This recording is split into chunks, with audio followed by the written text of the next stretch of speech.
Hi, welcome to my channel. Today I want to talk to you about watercolor paint. You are maybe thinking of starting your journey with watercolor, and then you've come to the right place.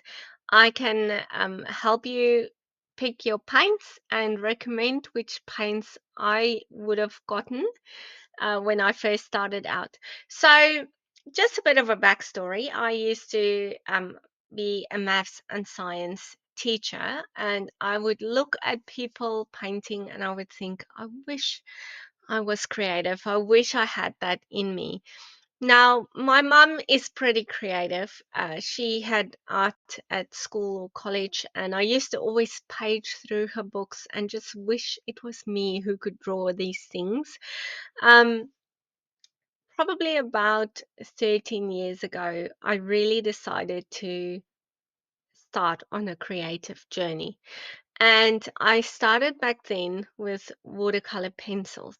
Now, in hindsight, that was probably not the best choice to start with for someone who cannot draw.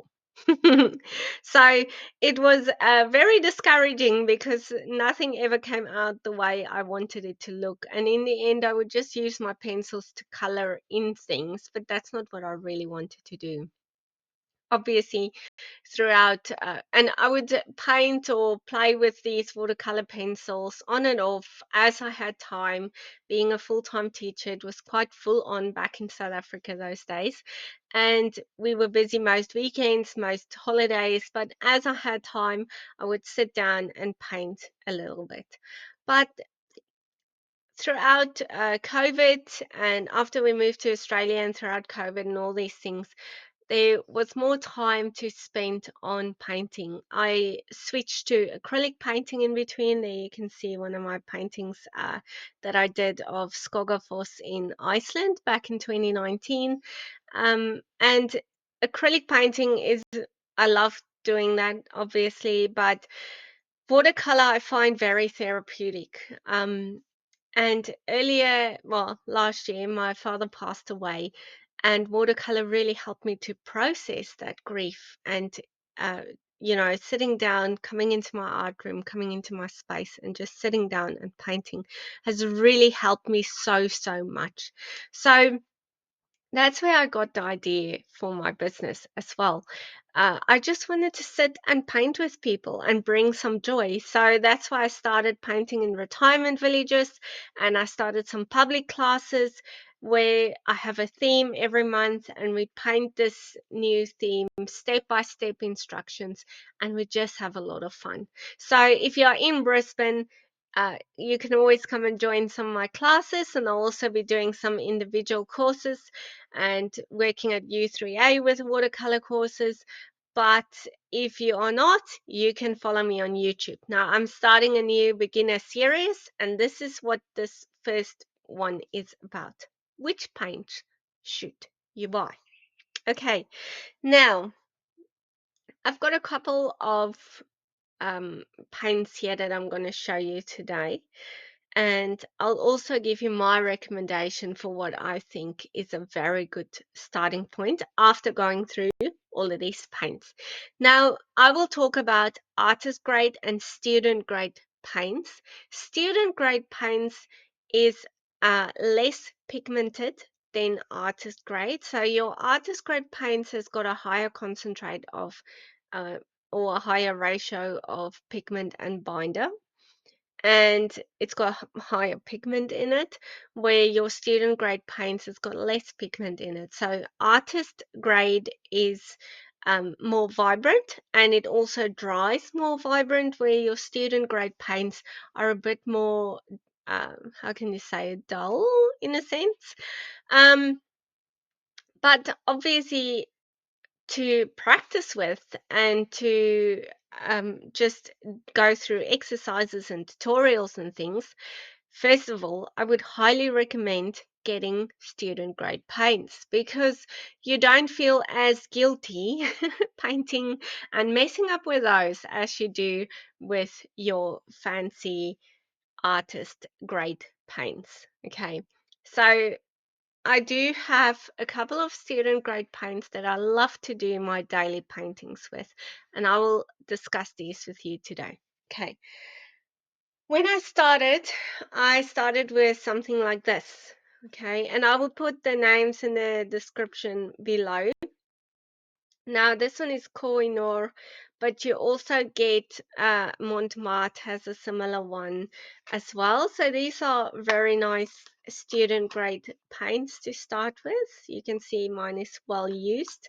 This was my very first set of actual paints that I used. But from this, I moved on pretty quickly to my first set of Winsor Newton Cotman. This was on my Christmas list one year, and my husband got it for me. And these paints are absolutely great. The box is hard to open. I should have done this before. Let me just try. Okay. So this is a very, very nice set. Normally I have my swatch here. It's actually up there at this moment, but I have a swatch up here. You get a little thing when you can mix all your paints in, and lots of colors. And as you can see, mine is well loved. I've cleaned it out the other day, but I've actually replaced some of my paints as well, um, because they were all finished. So this is a really nice set to paint with. They are student grade, so they're a bit more, a bit less pigmented. But this is definitely one that I can suggest starting with. It is a bit expensive because it is Winsor Newton. It's quality paints, but if you have that option, I would definitely start with something like this because it just saves you not having to buy this. But this is also good. It's good to start with, it's good to paint with. As you progress, like I did, you can always, you know, like, um, how do you say it? Spoil yourself with some nicer paints. And that's kind of what I do. Whenever I have a bit of spare cents on the side, I would buy myself a nice set of artist grade paints or a nice tube or something. Okay, so in any case, this is a very good set to start with.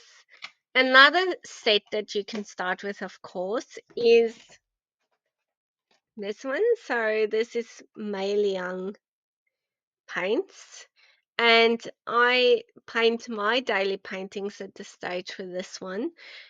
These are Japanese paints and they are just lovely. They are quite pigmented. They are nice and vibrant. They are almost right up there with artist grade paints, and they are n- not too expensive. I think they were about 39 Australian dollars. And for the quality of paint and pigment that you get, this is really a nice kit to start with. Inexpensive and a good starter kit. It's also nice and small, comes in a tin with a thing that you can hold so you can travel with it. Really nice set to start with as well. The other set that I would suggest for you starting out with is something like this. Now, this is what I use in my classes. I have bought about 10 of these. They are about $59 on Amazon, Australian dollars. And they are really nice to use. Also, Japanese watercolors. These are the Kuretake, Gansai, Thambi watercolors. Um, you get smaller sets with less paint, so it's up to you. You get sets with more matte colors. What I do enjoy about it is the fact that it has, this set specifically has a couple of gouache colors as well, and then it's also got some metallic paints as well. So this is a really good set. It is large, so it is not easy to travel with, but I can highly recommend this as a starter set as well because it's highly pigmented, it's nice, it's vibrant, it's good quality paints. It's a lot of fun to paint with. Definitely, if you have the money for it, this is definitely a good option for you to start with. Lots of colors, lots of choices, and I thoroughly enjoy painting with these ones. It's just large, it's really big, but that's good and bad. Okay, now you also get tubes, of course. You get watercolor tubes. So here I've got in this little tin, I keep some of my professional watercolor tubes, my Daniel Smith watercolor tubes, Maimeri Blu watercolor tubes, and then I also have um, Sennelier watercolor tubes. Now, these ones are wonderful. These are all artist grade tubes. So all of my artist grade paints I prefer to buy in tubes. Um, just because you can make your own palette from it. So you can choose the colors you want. Some of the tubes you can buy loose, so you don't have to buy a set. You can just buy the color that you want. And what I do with them, I bought this empty tin off Amazon, and then I have all my professional paints in here. So you squeeze the tube out, and it doesn't take a lot. So this one is over here. You squeeze the tube out, you let it dry for a couple of days so that it's nice and dry, and then you can use it like this. So I prefer to use my tubes like this because there's less wastage for me. Okay, because I always tend to squeeze too much paint out. In the end, you have pallets and pallets full of paint that you squeezed out, and you can't, it's not always the color that you want. So I really enjoy using my paints like this in cakes or pans or in a palette, but I prefer to buy professional tubes so that you can pick your colors, and I have lots of space left to still fill in colors that I want to buy. And then it feels there's less wastage, and tubes are very nice to use. Now, of course, you can buy student grade tubes and just buy your own little palette, an empty palette. And I bought this off Amazon. Can't remember the price, but I'll link it in the description below. Of course, you also get sticks. So these are Daniel Smith artist grade sticks. They're also very nice to use. Here's my little color palette for them. I enjoy using these ones when I'm doing things like ocean or rocks where you want a little bit of texture as well. But these ones you can also just, there's so many ways to use them. It's a whole different video. I suppose, but they are super nice to use as well.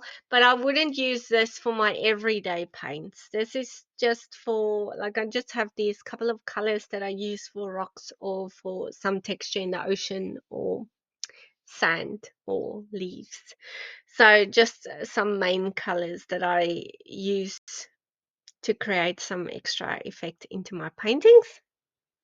So, and then if you travel a lot, obviously, something like this is the Winsor Newton Professional paints, the artist grade paints, a little travel set. And these are little cakes as well.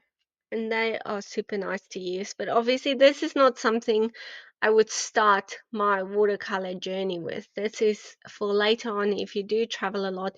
You also get the Cotman, you also get this in a little travel set like this. So if you do travel often, get yourself the Cotman one if you are just starting out. Okay, so that is the main thing about paints. I think I've answered all the questions in there, but if you do have some more questions about which paint you should buy, um, just pop them in the comments below and I will answer your questions for you. Hopefully I can do the next one soon about paper.